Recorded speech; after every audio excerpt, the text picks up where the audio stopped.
கிறிஸ்துவுக்குள் பிரியமான சகோதர சகோதரிகளே, உங்கள் அனைவரையும் தினமொரு முத்துக்கள் நிகழ்ச்சியில் சந்திப்பதில் மிகுந்த மகிழ்ச்சி அடைகிறேன். மற்றவர்களை உயர்வாக எண்ணுவோம்.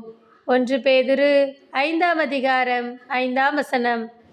இளைஞர்களே, நீங்கள் முதியவர்களுக்கு பணிந்திருங்கள்.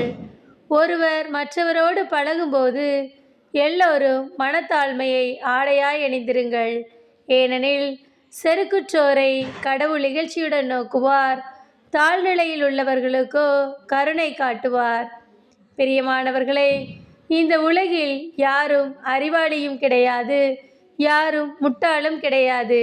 இறைவன் எல்லோருக்கும் அவரவர் தேவைக்கேற்ப ஞானத்தை கொடுத்துள்ளார். சில சமயங்களில் நம்மை விட சிறு வயதில் இருப்பவர்களிடமிருந்து நமக்கு தேவையான நல்ல விஷயங்கள் கிடைக்கும். வேதத்தில் சீரிய மன்னனின் படைத்தளபதி நாமானை குறித்து நாம் அறிவோம். அவன் தொழுநோயால் பாதிக்கப்பட்டிருந்தான்.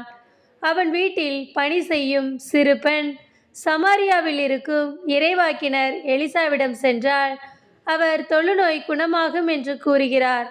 நாமானோ அந்த பெண் சிறு பெண் மற்றும் வேலைக்கார பெண் என்று பாராமல் அந்த பெண்ணின் வார்த்தையை கேட்டு எலிசாவை சந்திக்கிறார்.